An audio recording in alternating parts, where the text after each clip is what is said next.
gentlemen. Oh, yeah.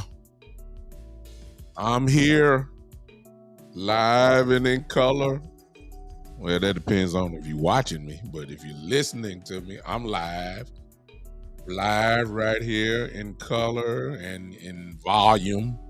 If you're listening to Podbean, if you listen to Podbean, I'm live. What's going on, everybody? If you're looking at me through Facebook and YouTube, whether that's by the Sports Empire Network page or whether that is by the Big Time Show Facebook and YouTube pages, I am here live and in color. I'm here on Twitter. I'm here. If you're listening at this replay, I'm here on Spotify and Pandora and iHeartRadio and Google Podcasts and a few other places, LinkedIn, wherever you're watching me from. The bottom line is welcome again, everybody, to the Big Time Show podcast. And we come to you every Monday night at 7 p.m. and, of course, on Saturdays at 3, and then maybe even some in-between shows. But welcome to the show on tonight. Listen, as you're here, before we get started, I hope that you would share real quick. If you don't mind, help your boy out and share real quick there. Wherever you a Cowboy fan or a Los Angeles Laker fan or a Cowboy hater or a Laker hater, whichever side of the track that you own, just share it. Whoever it is. What's going on tonight, everybody? I'm excited to come hang with you just for a little bit.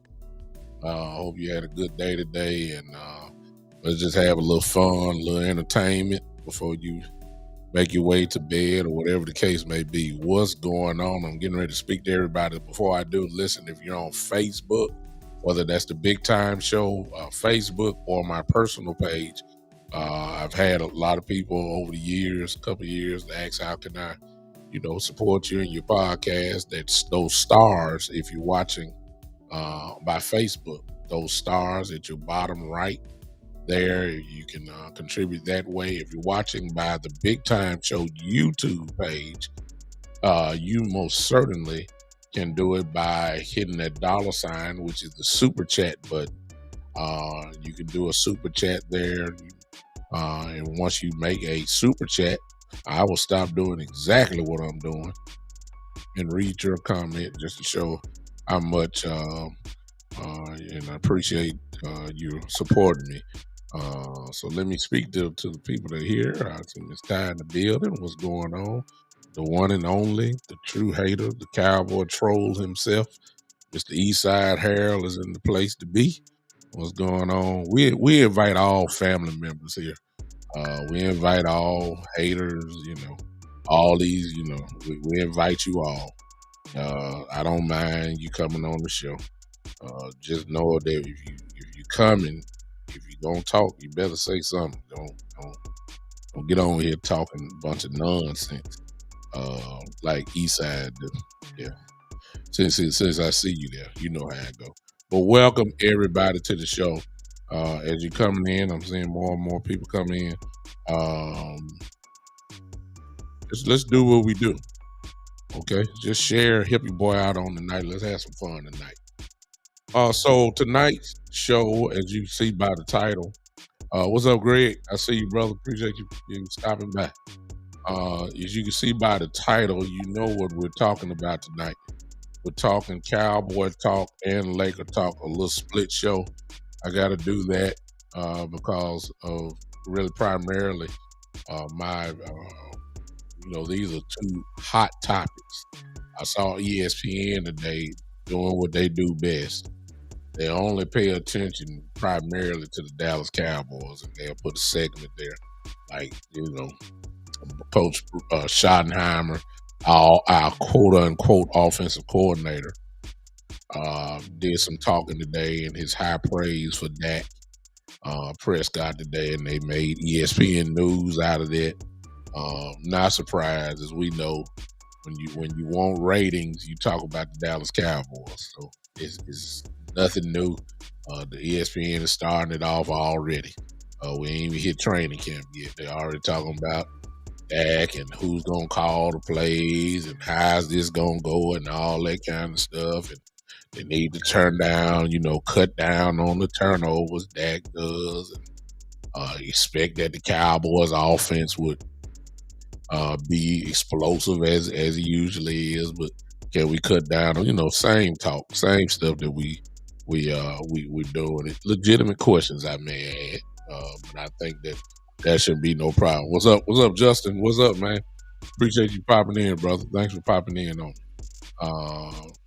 Usual conversation when it comes to around this time when it comes to Cowboy talk, just clickbaiting and talking, but here on this show, we're a little bit more than clickbait here on this show. We talk about a few things that I think that are important, like position battles, as we get ready for training camp. If you were up with me on my last show, I talked about, and actually it was a segment where Coach Marv was talking, and we were kind of going back and forth. And one of the major things that we got to keep in mind, and I don't mean to sound repetitive or redundant starting off, but I think this really does need to be highlighted. And that is that there will be no cuts made at all until the last preseason game, which will be week 3 of the preseason.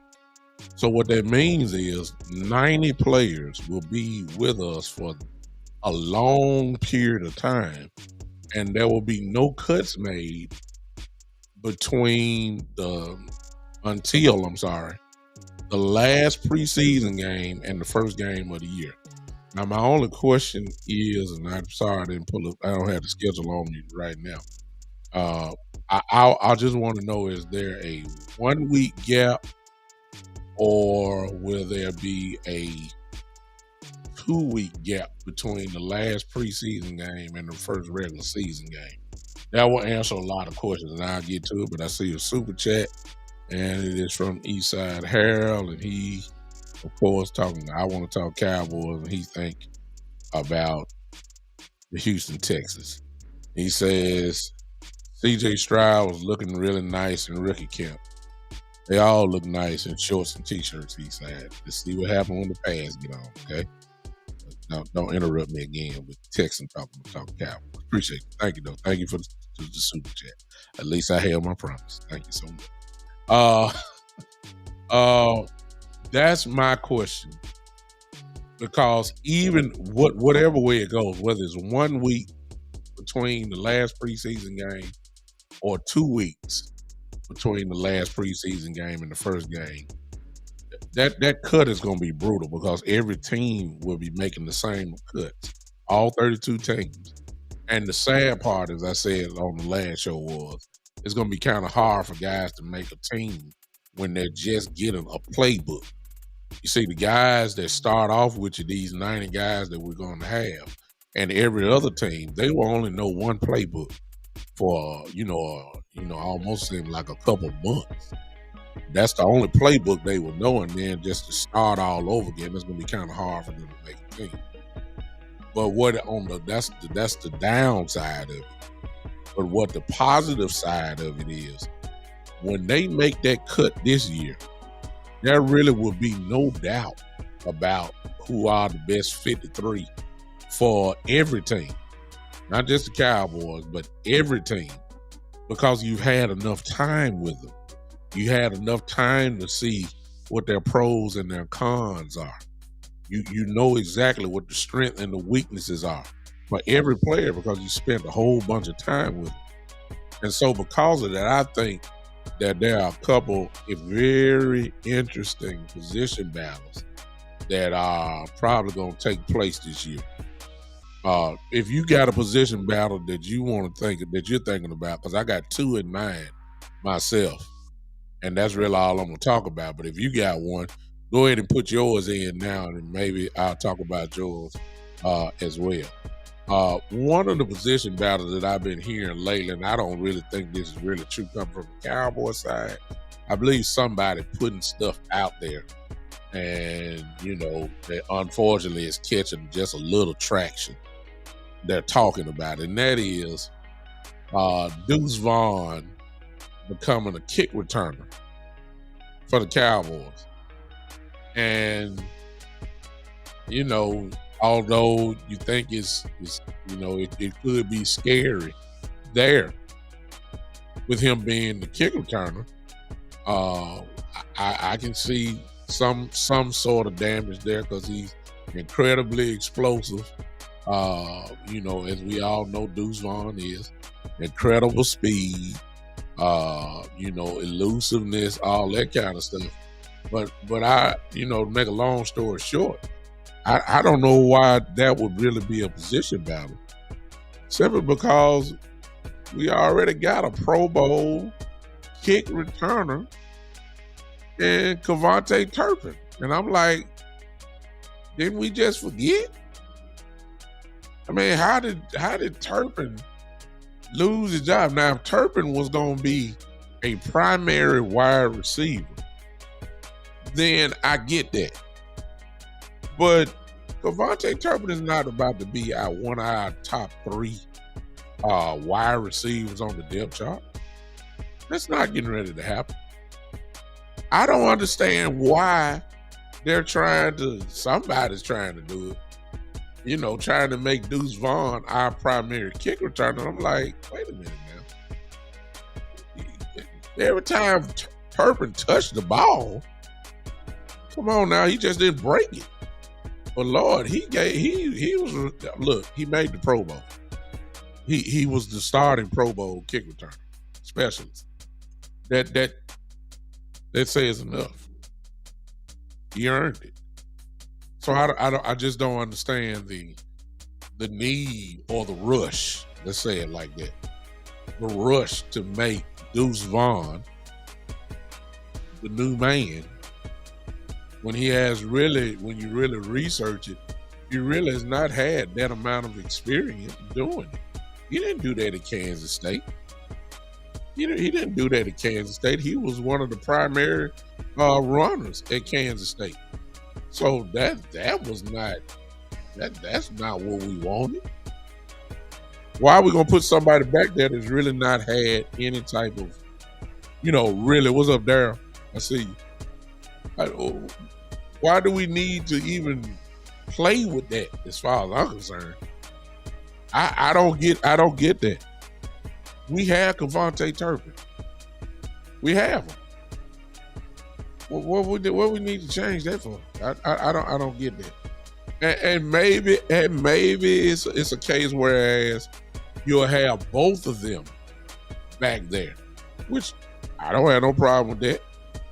But just to say, the way they were talking, like, also they were talking like, okay, he'll be a punt returner as well. And I'm like, wait a minute, punt returner?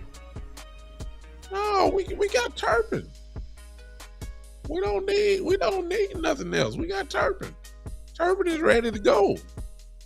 We don't need to be trying to experiment and all. I guess that's where the preseason games will come. I wouldn't be surprised if we'd be putting Deuce Vaughn back there to return kick just to see where he is, but I don't think that should be a position battle at all. Turpin has earned that. That we don't have to do nothing with that. I don't think so. The other position battle that I think is going to be incredibly interesting is when we get to our linebackers. I really feel like that it's going to be a somewhat of a battle between Overshawn, our rookie linebacker that we drafted out of Texas, and Mr. Cox. Love, Terry. Thank you, man. Appreciate you popping in. I think that it's going to be a battle between Cox and overshown for that particular amount, for that playing time. One thing that we know about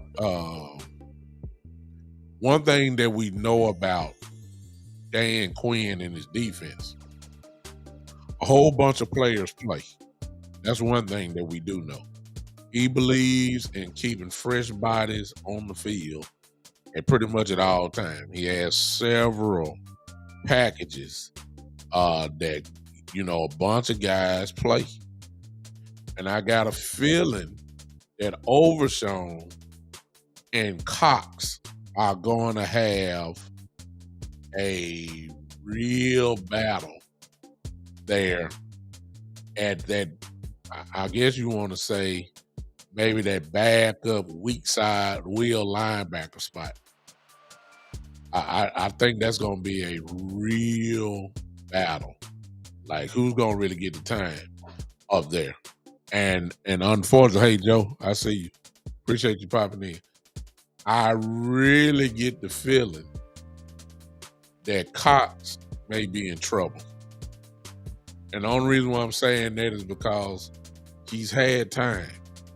And it is no coincidence that Cox really hadn't been on the field. And I ain't talking about the year when he got hurt.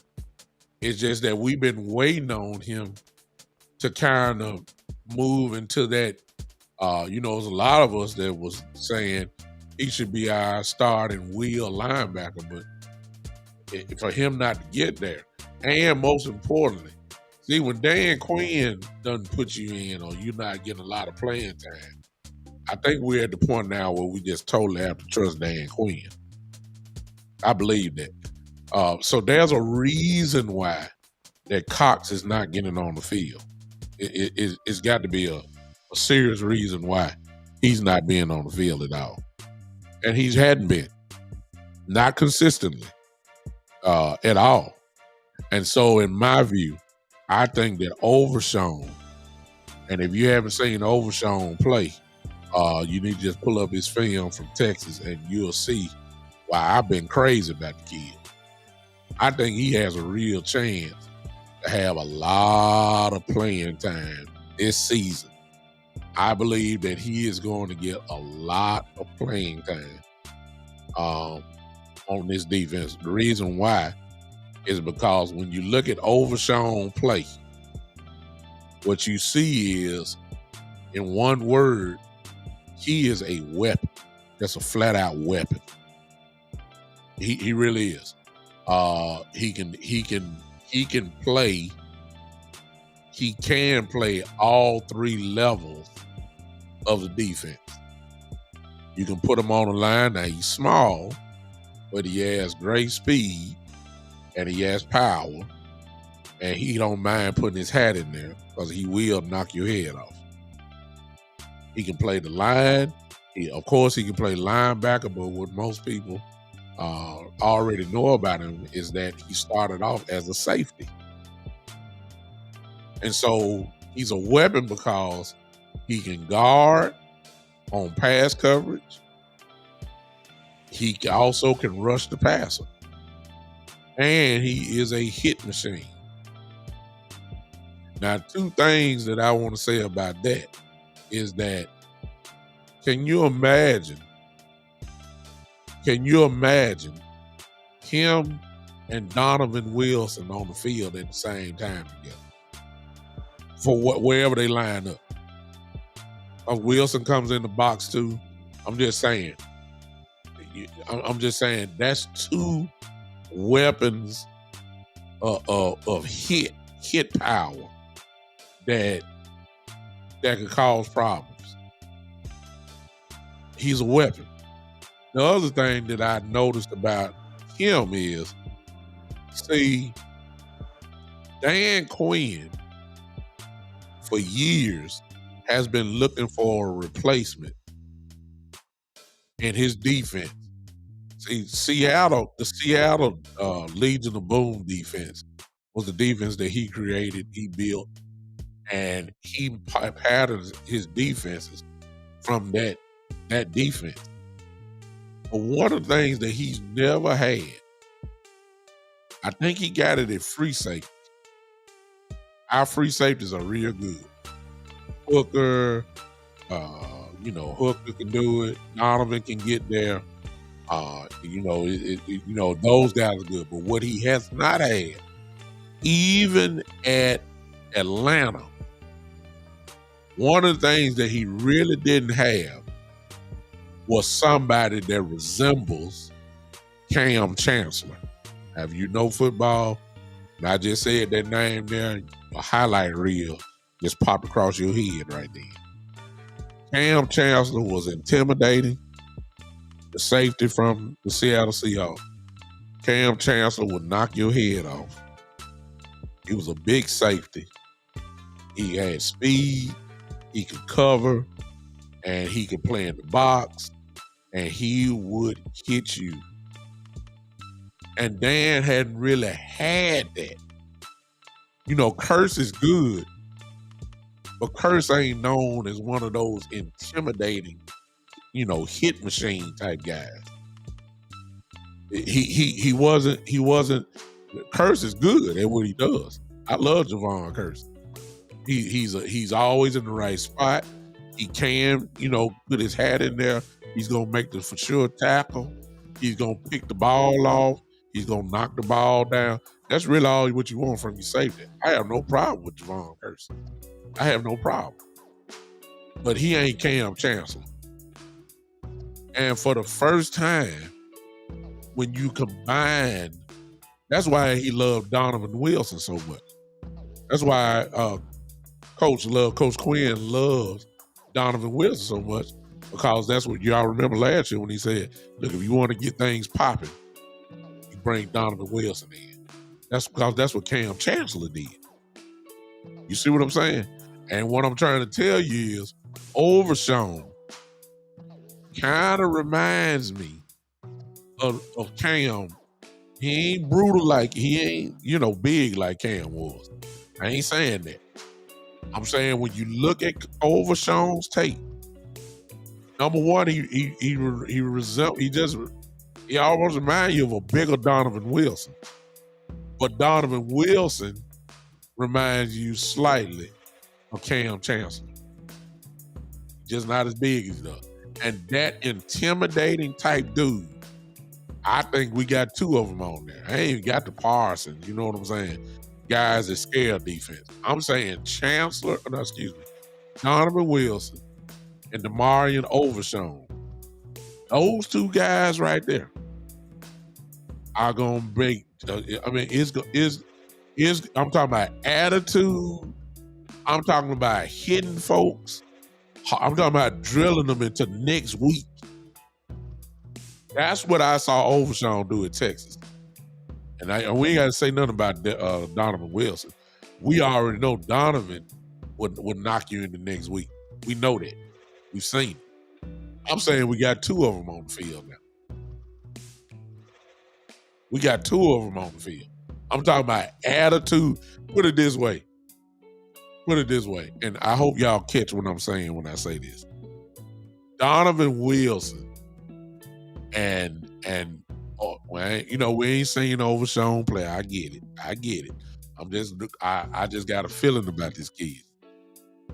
Those kind of guys Ray Lewis would have loved to have on his Baltimore Ravens defense. That's what I'm trying to tell you. Now, when I say that, y'all understand what I'm saying. That's the kind of impact that I think that these two guys can have. I just really feel like that. And because of that, I think that Overshown has a real great opportunity to overtake Cox in his spot. Because, see, Cox can't play strong linebacker. He's too small. He can play that wheel linebacker, the weak side. He can do that. But Overshown, I think, going to take over the spot. I think he's going to be our backup wheel linebacker. I think that our star linebackers are, of course, LVE, Parsons, and probably Harper or, or Clark, Damone Clark. Those are our starting linebackers. Clark is probably going to be Clark. Damone Clark, LVE Parsons. But right after that, I really believe that DeMar and Overshown has got a shot to be our fourth-string linebacker over Cox. I do. I think it's gonna happen. I know he's gonna play special teams. I know he's gonna do that. But I really feel like he could be our fourth linebacker. I really do. See, when you have question marks, that's one thing that the Cowboys did very sneaky. When you have question marks about your offense, okay? Well, I agree with you on that. I agree 100% because those neck injuries. Excuse me, those neck injuries obviously are a problem. Once you get a hurt neck, is there. I agree with you on that. But let me say this: once you have guys like those two guys on your defense, the Cowboys are making sure that they're strengthening their strength. Make no mistake about it. Our defense was the strongest unit on our team last year. Offense, defense, special teams. The defense was the strongest unit, and they have bolstered that unit even more with the addition of Gilmore, number one, which was a huge trade. And now you add an Overshown in the third round there, another weapon. Then you add that kid from San Jose, another pass rusher who's real good, y'all. Then you get the second year of Sam Williams, who I think is going to explode this year. Then you get Amazi Smith, a legitimate nose tackle. You're strengthening your strength. You re-sign Donovan Wilson. You keep Hooker. You got Diggs and Gilmore. Please show me another better secondary in the league combined. Safety and corners. So what we have here is strengthening your strength. I've already told y'all, I really am saying that the Cowboys this year will be a top 5 defense in the league this year. It's just no way they shouldn't be. It's too much. Between Parsons possibly getting, right at close to 20 sacks a year or 16 plus sacks a year. D-Law putting in maybe about 6 or 7 himself. Sam Williams probably going to have somewhere in that area, 8 to 10 maybe. I mean, come on now. Lawrence Armstrong gives about 5 or 6. OC could probably going to get us around 4, 5 maybe, somewhere in that area. I mean, this team is loaded. This team is loaded. And when you add an Overshown, his type, to this defense that was already lethal, and you add a Stephon Gilmore to this defense, oh yeah, you're asking, put it this way, for those of you that play fantasy football,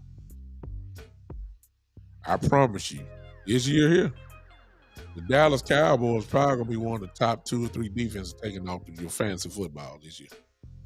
I know I'm going to get them. I have full confidence we're going to have a whole bunch of sacks. I got full confidence we're going to have some picks. And I got full confidence going to be some forced fumbles because we got some hit machines on this team. We got some flat out guys who will knock your head off. Seriously. I ain't just talking about the obvious ones. We don't know about Overshown, but I'm saying he's going to be one. We know what Wills can do. I'm telling you. D-Law still can knock him in next week. Sam Williams can put you, he's just sickening aggressive. I'm serious. We are going to have a monumental type defense this year. And I just believe that we have strengthened our strength And I just believe with an overshown on the field, it can't do nothing but help us. I believe it. I believe it. You say Rooks needs time to develop. Rooks is a good guy. He'll get his time. Show me where he is, William, at the end of training camp. Show me where he is after he's had these 3 preseason games. That's going to answer a lot of questions as far as how far up the ladder he really is. You saying 2 years. I'm saying if Rooks come in and clown, it may only be 1 year. That's what I'm saying. I know Mozzie is a guy. Mozzie is not going to need 2 years, if that's what you were talking about. Mozzie is going to come in day one start. Mozzie will start from day one. Yeah. That's the part that I'm saying. That's the position battle really that got me really intrigued. Is really the overshown, and I know he's going to be battling with Cox. It's got to be Cox. I just got a feeling that's going to be a big one, and you got a lot of weeks to iron it out. But I think overshown is going to make an immediate impact, without a doubt. Y'all put down. Let me see. I'm really done with the position battle, but I see y'all talking about the offensive line. Joe brings up and says this, and here's the wild card right here. At least starting off, he said, "I just don't have confidence in the offensive line until I see Tyron Smith and Steele coming back healthy." Well, see, that's what the wild card gonna be, because I don't know if now Tyron Smith will be ready. Steele, I just don't know. I don't know if Steele is ready or not. So the question would be, how we going to start this year off if he's not ready? Who's going to be our right tackle? That's the question that we're talking. If we're talking,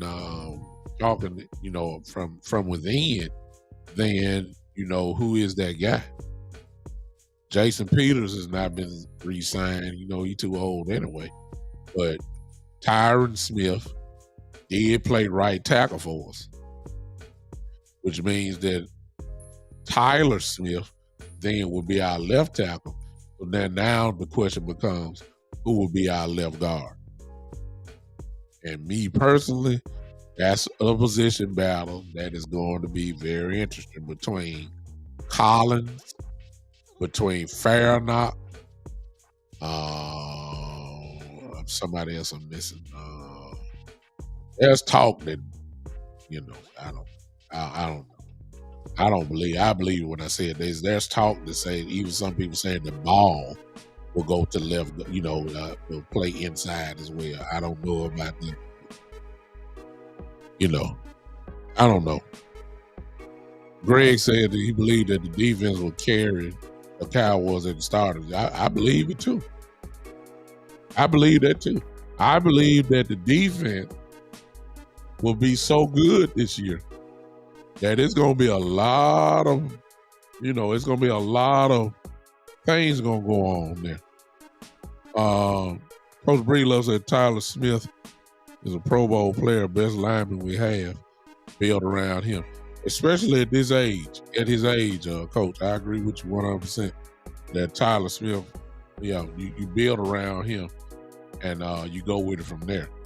It's just going to be interesting to see, Steele, as Joe said, Steele will be a wild card, because if he's not ready, I already know that Tyron Smith will be our right tackle. And I know that Tyler Smith will be the left tackle. The left guard position is really the only question mark. We know Zach Martin would be the right guard. We know Biotis would be the center. It's left guard. And personally speaking, a lot of y'all start talking about, I love Farnock. Farnock was moving people. Now, everybody was talking about he couldn't block. Pass block. I don't remember that. Collins got hurt, but Collins was just flat out it was talk around this time that Collins was just about the best lineman, one of the better linemen on our team.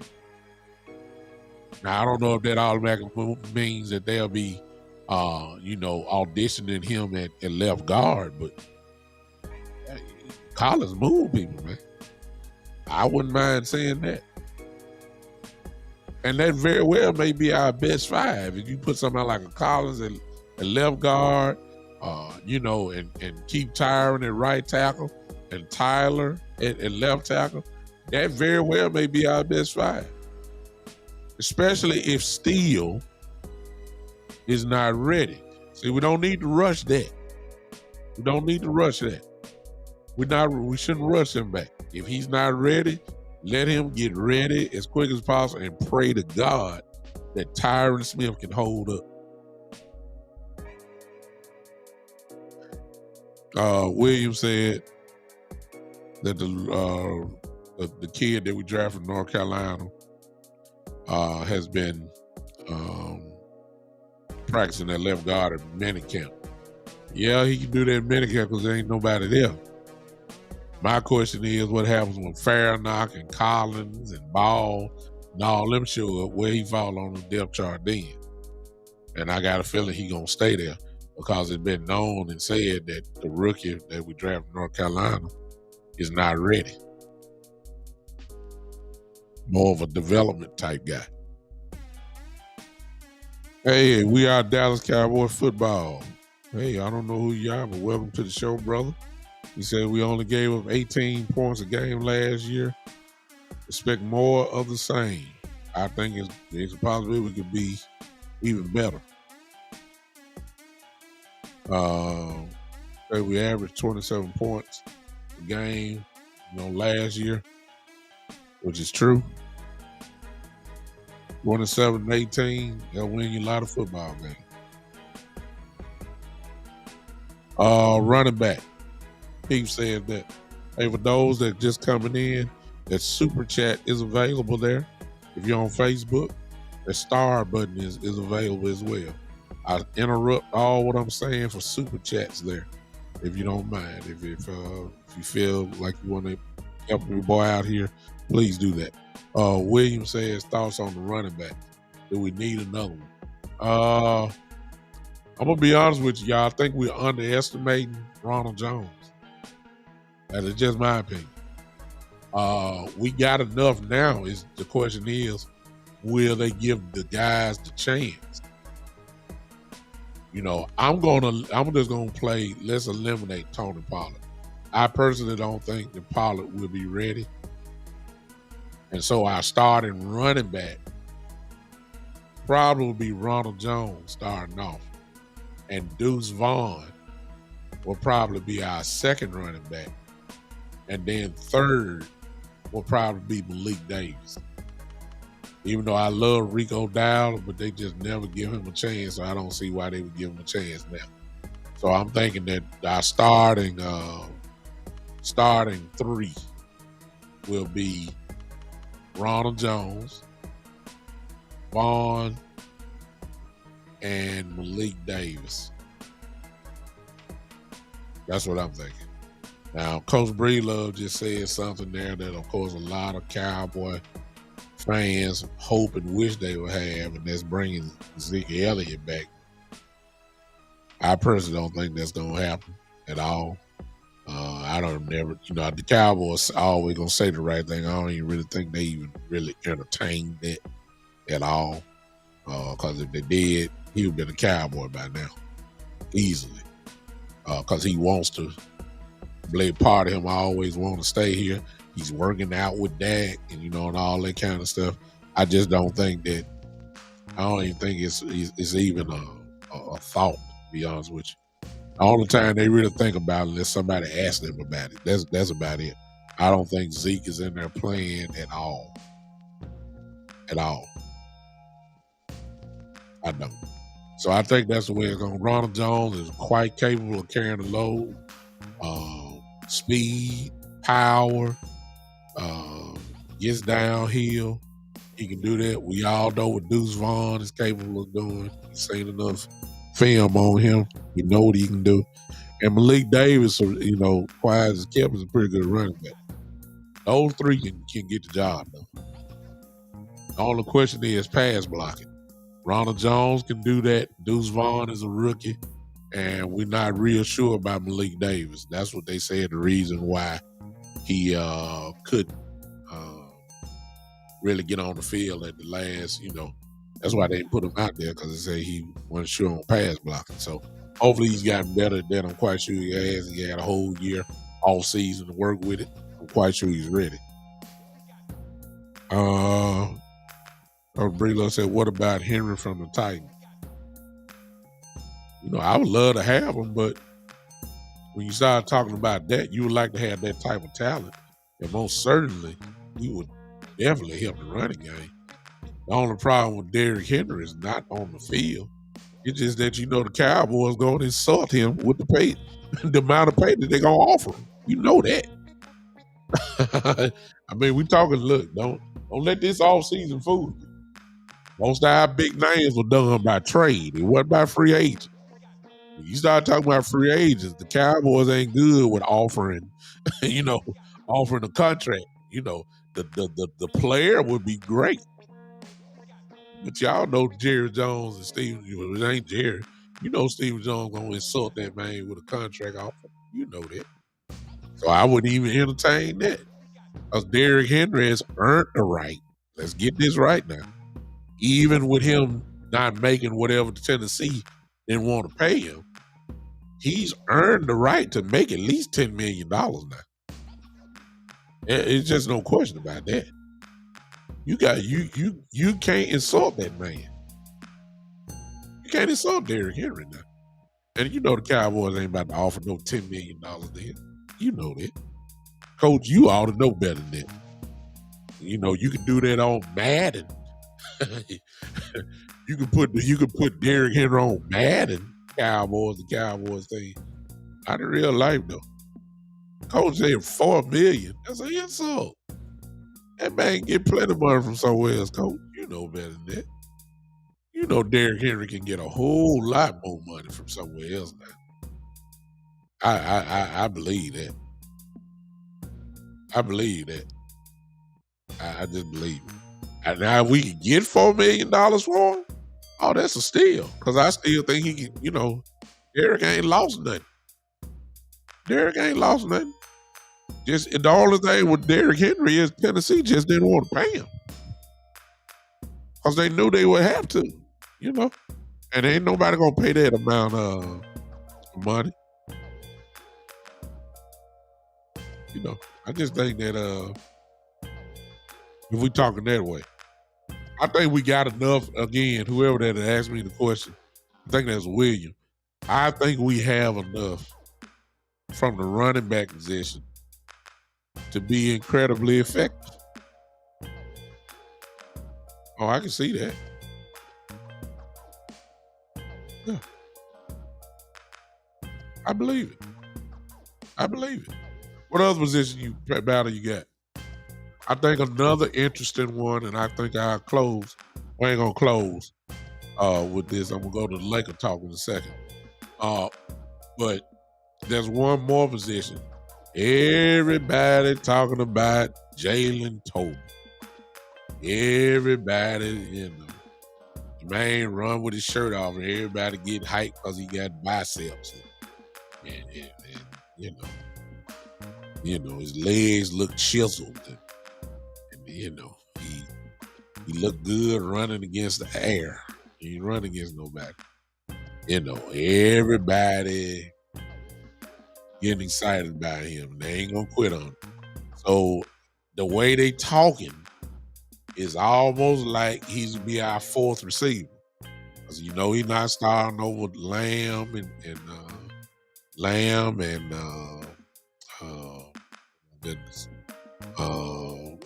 Cooks and Gallup. Those are our top three. But everybody thinking that he's supposed to be the number 4 receiver, man. What's up, man? What's up, Scott? Appreciate y'all popping in. I just don't, I had to believe it when I see it. You know, it's a reason why Toba didn't hit the field last year. Whatever that reason was, is it still there? That's my question. I don't. He didn't hit the field. That's all I know. He didn't touch the field. And to be a third round draft pick and you didn't hit the field like that.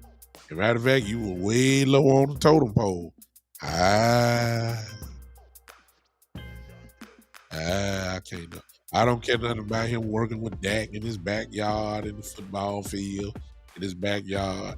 I look. I believe it when I see it. Now, if I see it, I'll be the first one to give Jalen Tolbert credit. I'll be the first one to say, hey, man need to be on the field. I'll say that. But as of right now, all I got is my last memory. And all I can see is he didn't play. That's all I know. So the jury, at least from my view, the jury is still out on him. But it's gonna be interesting to see where he stands. Semi is coming back. We've signed a bunch of free agents, big tall receivers, fast guys that weren't drafted, who can play. Well, now I got another little interesting spot. Where will Kevontae Turpin fit in this? On this wide receiver totem pole here. Because he can catch the ball. And Lord knows he can take a top off of defense. I'm just kind of trying to figure out where can he fit in. Like, are we going to carry 6 receivers per game? And if that's the case, shouldn't he be one of them? I'm just saying. I mean, I already know he's going to be a kick returner. But at some point, with all this speed, can you imagine Turpin and Cooks on the field at the same time? Think about that for a moment.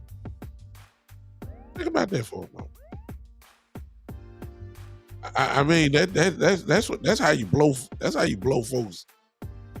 I mean this is how you give defenses real problems. For real problems. When you put speed like that on the field, I ain't brought up. Lamb is deceptively fast. It just seems like he always get behind somebody. See what I'm saying?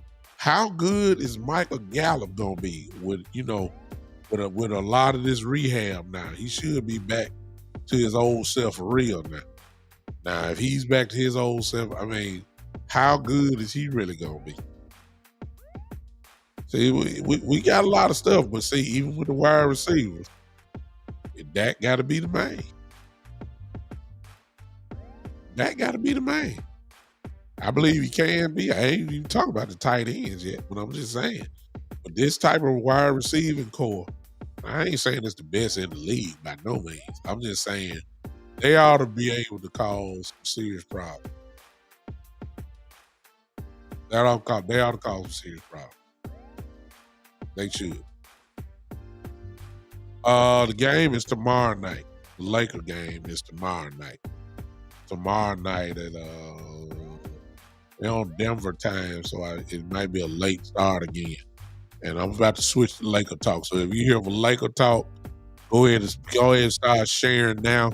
If you don't mind, if you know some Laker fans or if you know a Laker group that you're in that I'm not a part of, which I think I'm only about 3 of them, and they're pretty much local here in Memphis, or one is nationwide, Laker. But if you're a Laker fan or you go ahead and share it now.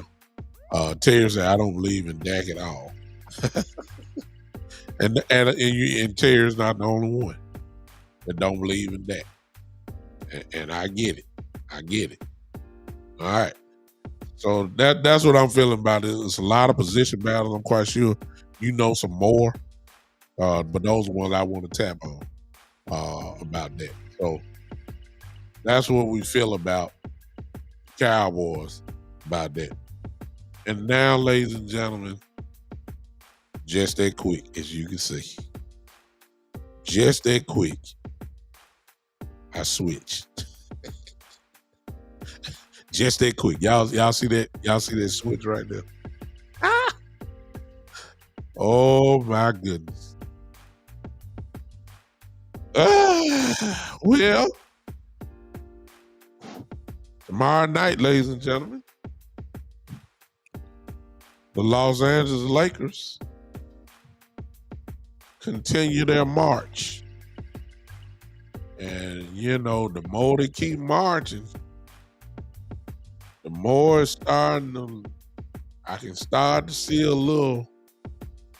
peep at the end of the tunnel starting to develop here. When they beat the Grizzlies, I expected that. I said they would win in 6 games, and they did. But I couldn't see. I just saw a little dent in it, but I couldn't see what I thought I was going to see.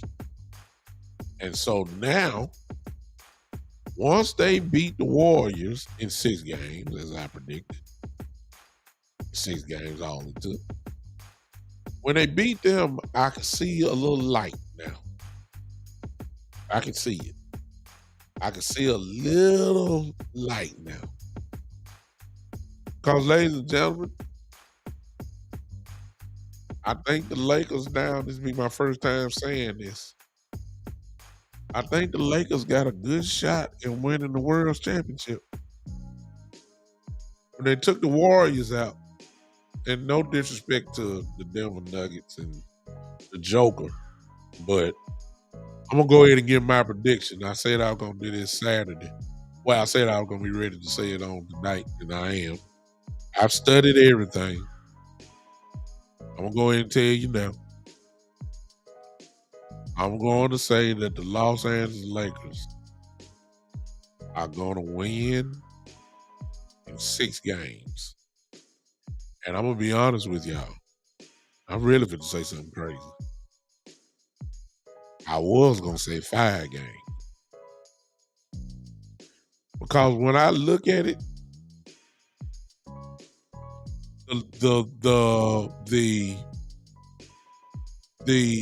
I appreciate you, Joe. Thank you for popping in. When I look at the series, the Lakers and the Nuggets split the regular season series. This is what I'm saying, y'all. They split it 2-2. But here's the kicker.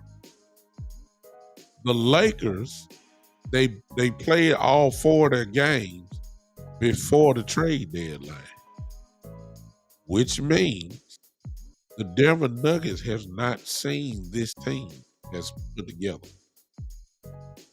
D'Lo was not on the team. Vanderbilt was not on the team. Lonnie Walker was not on the team. This was the team. This was the team that was there with Westbrook and Pat Bev. That's who Denver beat. They haven't seen this team. So they didn't get to see the number 1 defense in the league since the trade deadline. The Lakers prior to the trade deadline was not the number 1 defensive team. Ever since the trade deadline came, they have been the number 1 defense in the league.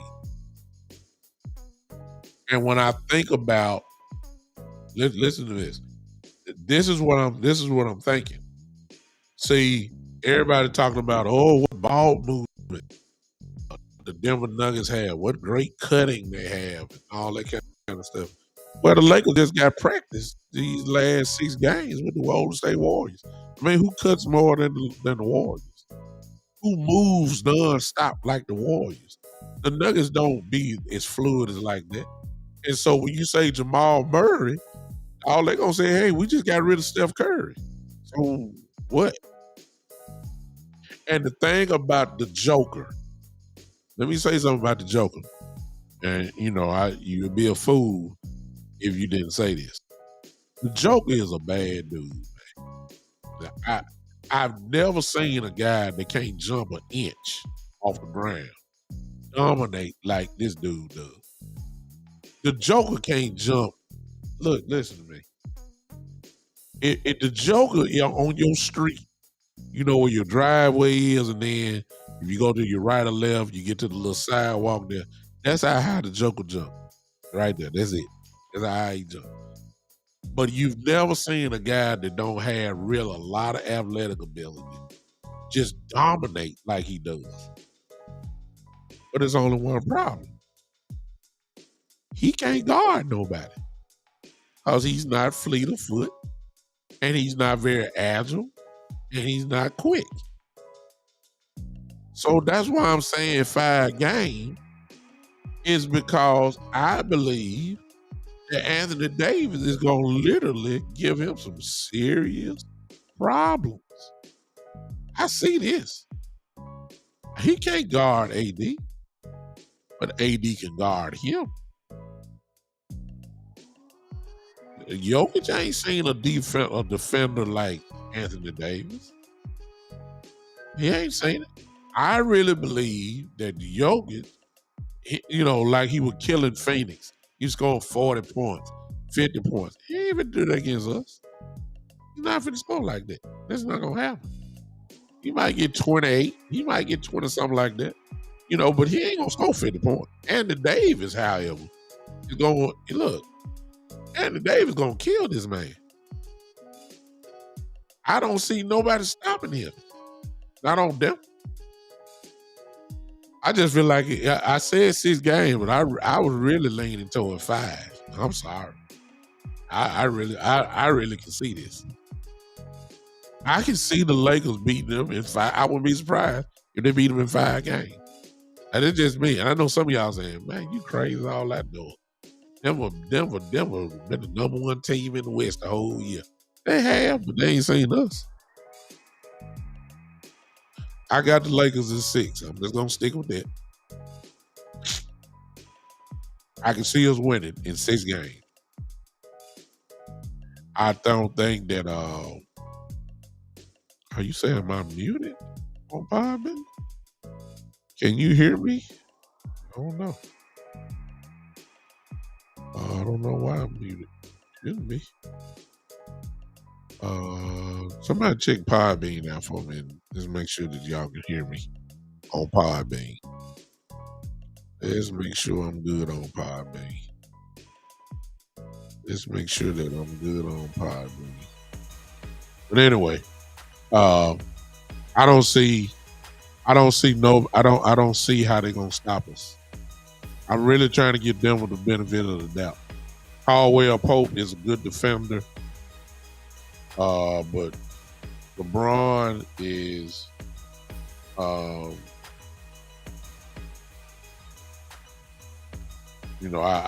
don't see how LeBron can I don't see nobody really putting a stop to those 2.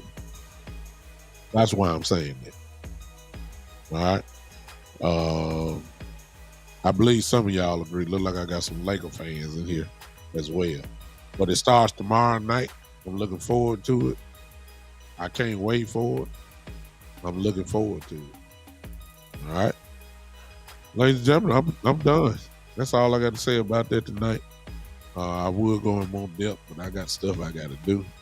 I appreciate you guys hanging with me. I will see you probably tomorrow, Wednesday maybe, and go over the Laker game, see what happened, and then we'll take it from there, all right?